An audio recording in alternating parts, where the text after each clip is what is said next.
walking, they free if you go drown and they never come over. Why, oh, why, oh, why, oh, tell her how you come over.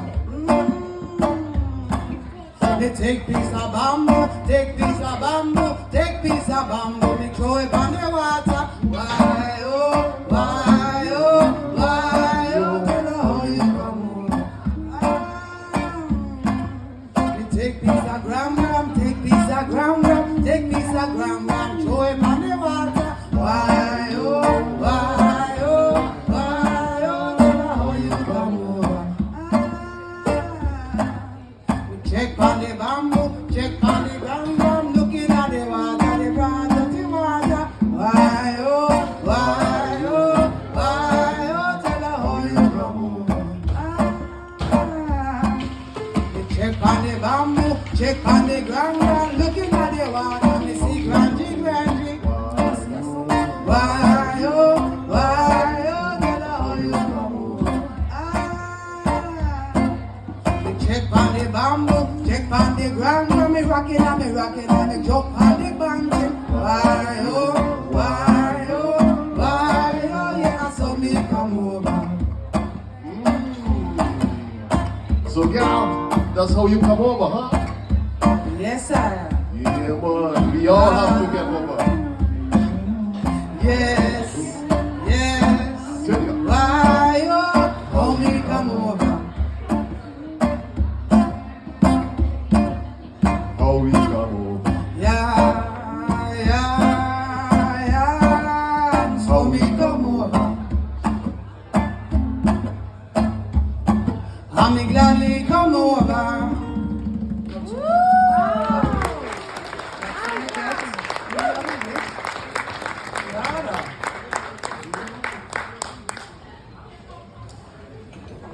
Så, jag har försökt hitta en ordning på de här listorna, där låtarna jag har valt. Och då har vi Dry Weather House som är nästa låt. En Dry Weather House. Hur låter det egentligen, Dry Weather House? Jo, det var nämligen så att efter emancipation, alltså efter frigörelsen, så blev ju alla slavar fria, vilket gjorde att slavägarna hade ju ingen arbetskraft kvar.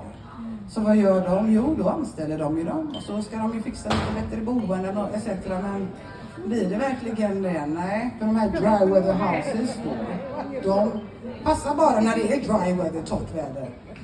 Det är lite konstigt när det är regn, och du vet hur det kan vara med, jag ska inte lotta någon med Poseidon och ja, vilka vi nu har liksom, det är de här lägenheterna och så.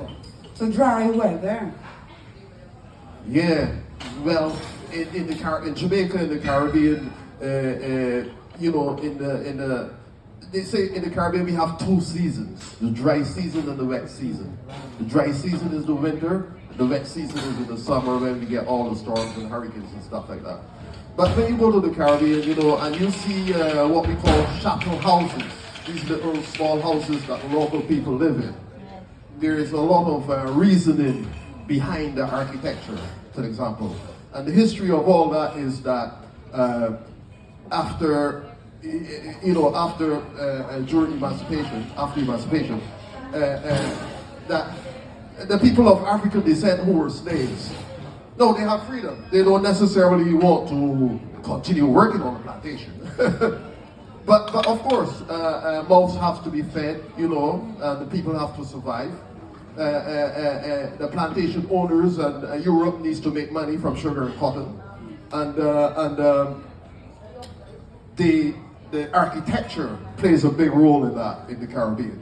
When you see these little small, what we call chattel houses, they are built in a particular style so that if there's a hurricane, the hurricane can go under and through these little houses where the wind circulates through them in and out without raising the roof or something like this.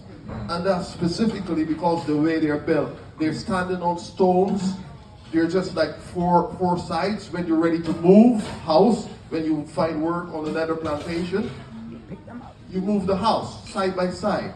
Yeah? But the houses are built with a particular style in the windows and the design that the hurricanes can flow through. And amazingly enough, in the Caribbean, when we have hurricanes a lot of the times, you see a lot of the modern buildings they get their roofs taken off. And the little chattel houses are still standing. Why is that? So there's it's not just a little chattel house or a little hut.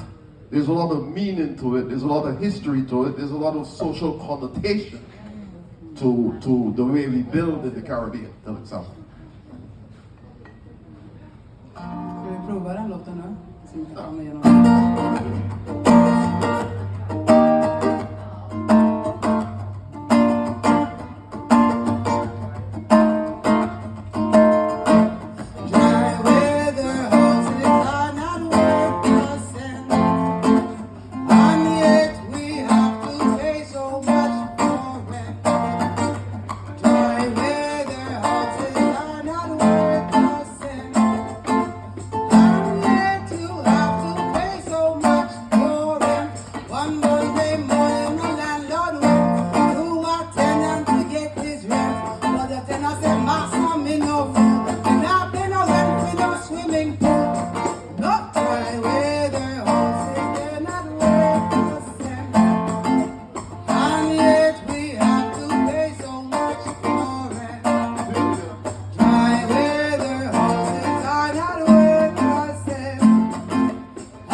Kör igen.